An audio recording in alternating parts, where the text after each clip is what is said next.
اس کے جوتے چورا لیتی ہیں، اور جب تک وہ جوتا کی چورائی نہ دے دے، وہ دروازے کی چھکائی نہ دے دے، تب تک وہ اپنی بیوی کو رخصت کر کے لے کے نہیں جا سکتا۔ میرے پیارے ساتھیوں، یہ سارے کام ہوتے ہیں، اور شادی کے کارڈ پہ لکھا جاتا ہے نکاح مسنون۔ او لوگوں، اس نکاح کے اندر ہم نے کچھ بھی مسنون نہیں رکھا، اس نکاح کے اندر کوئی بھی کام ہم نے سنت کے مطابق نہیں رکھا۔ بس ایک کام سنت کے مطابق ہو رہا ہے، مولوی صاحب آتے ہیں نکاح پڑھاتے ہیں، بس یہی کام سنت کے مطابق ہو رہا ہے، باقی سر سے پیر تک نکاح کے اندر حرام کام ہو رہا ہے۔ کتنے لوگوں کی شادی میں ویڈیو ریکارڈنگ ہوتی ہے، باقاعدہ ویڈیو کیمرہ والا آتا ہے اور عورتوں کے اندر گھس گھس کر کے دلہن کا اور اس کے کمرے کا ویڈیو بناتا ہے، اور بعد میں بڑے شوق سے وہ ویڈیو بھی دیکھا جاتا ہے۔ میرے پیارے ساتھیوں، یا ایھا الذین آمنوا ادخلوا فی السلم کافہ، اے ایمان والو تم اسلام کے اندر پورے کے پورے داخل ہو جاؤ۔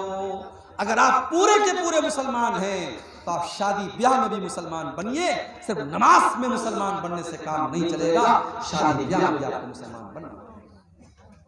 اور یہ جہیز، اس جہیز نے تو آج جینا حرام کر دیا ہے سماج کا۔ آج کتنے غریب باپ کی بیٹیاں اپنی جوانی کو پار کر رہی ہیں، 30 اور 35 سال کی ہو گئی ہیں، اور کوئی وہ خوبصورت بھی ہیں، دیندار بھی ہیں، پڑھی لکھی بھی ہیں، مگر کوئی ان کا ہاتھ تھامنے کو تیار نہیں ہے، کیونکہ ان کا باپ اپنے ہونے والے داماد کو بائک نہیں دے سکتا، 2 لاکھ روپے کیش نہیں دے سکتا، اور جہیز نہیں دے سکتا۔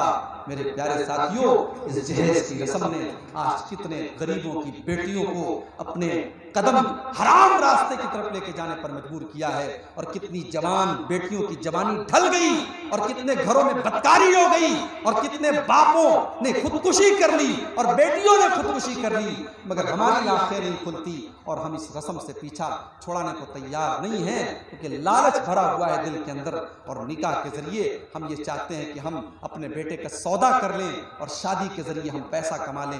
لڑکا جتنا کوالیفائیڈ ہے، اور لڑکے کے پاس اگر گورنمنٹ جاب ہے، سرکاری نوکری ہے، تو اتنے زیادہ جہیز کی ڈیمانڈ کی جا رہی ہے۔ میرے پیارے ساتھیوں، ہم نے اپنی ان حرکتوں سے بیٹی کو بوجھ بنا دیا ہے، بیٹی بوجھ بن گئی ہے۔ آج کسی کو 2 بیٹیاں ہوں اور تیسری بیٹی اس کو ہو جائے تو ہاسپٹل کی نرس بھی بڑا دھیرے سے آ کے کہتی ہے، صاحب آپ کو بیٹی ہوئی۔ اس کو پتا ہے کہ اس کو کوئی خوشی نہیں ہوگی۔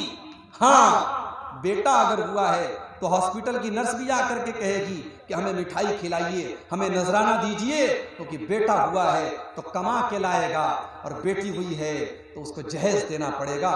ہم نے بیٹیوں کو بوجھ بنا دیا ہے۔ میرے پیارے ساتھ، اللہ کی قسم، اگر یہ بیٹیاں بوجھ ہوتی تو اللہ اپنے نبی کو 4 بیٹیاں نہ دیتا۔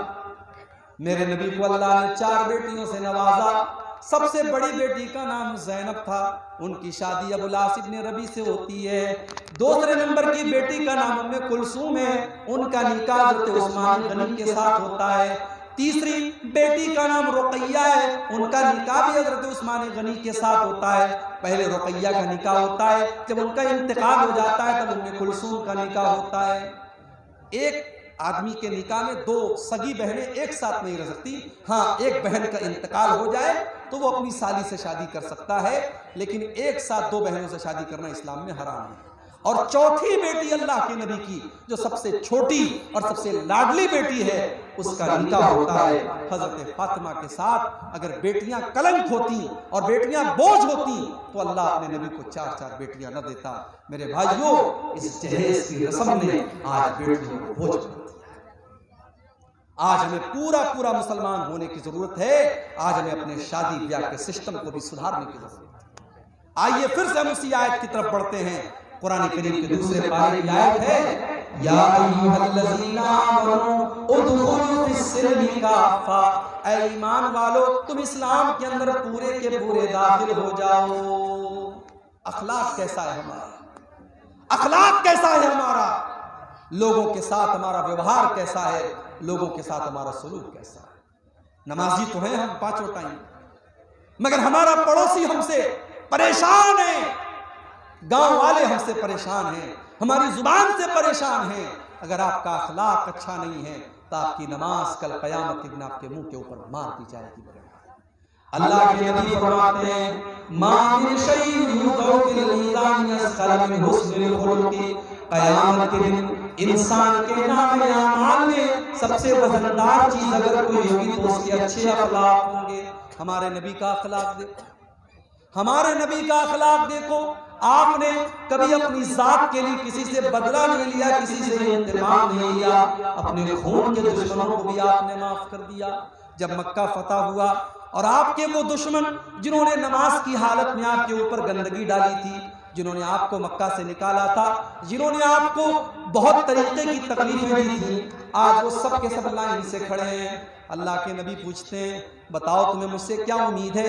سب کے سب سر جھکا کر کے کہتے ہیں اے محمد آپ تو شریف باپ کے شریف بیٹے ہیں، آپ سے اچھی امید ہے۔ اللہ کے نبی فرماتے ہیں جاؤ میں تم سے وہی بات کہتا ہوں جو یوسف علیہ السلام نے اپنے بھائیوں سے کہی تھی، لا تثریب علیکم اليوم، جاؤ محمد الرسول اللہ کسی سے بدلہ نہیں لیں گے، اذهبوا انتم الطلقاء، جاؤ تم سب کے سب آزاد ہو۔ یہ اخلاق اپنے اندر پیدا کرو میرے بھائی۔ آج ہمارے ملک کے حالات بھی بدل رہے ہیں، نفرت کی ہوائیں بڑی تیزی سے چل رہی ہیں۔ آپ کے بہار کی سرزمین پر ابھی حالات اچھے ہیں، بہتر ہیں، مگر دوسرے علاقوں کے حالات بہت زیادہ برے ہو رہے ہیں۔ مگر میں سمجھتا ہوں کہ نفرت کی اس آندھی کو بھی ہم روک سکتے ہیں۔ ہمارا فارمولہ وہی ہے جو ہمارے نبی کا فارمولہ تھا، اور وہ فارمولہ کیا تھا؟ ادفع باللتی ہی احسن فاذا الذی بینک وبینہ عداوۃ کانہ ولی حمیم، برائی کا بدلہ بھلائی سے دو، تمہارا کٹر دشمن بھی تمہارا جگری دوست بن جائے گا۔ میرے نبی کا حال یہ تھا کہ ظالم سے لیا ظلم کا بدلہ نہ کسی وقت، ظالم سے لیا ظلم کا بدلہ نہ کسی وقت، مارا بھی تو اخلاق کی تلوار سے مارا۔ میرے نبی نے اپنے دشمنوں سے بھی بدلہ نہیں لیا، میرے نبی نے اپنے خون کے دشمنوں کو بھی معاف کر دیا، اپنے اخلاق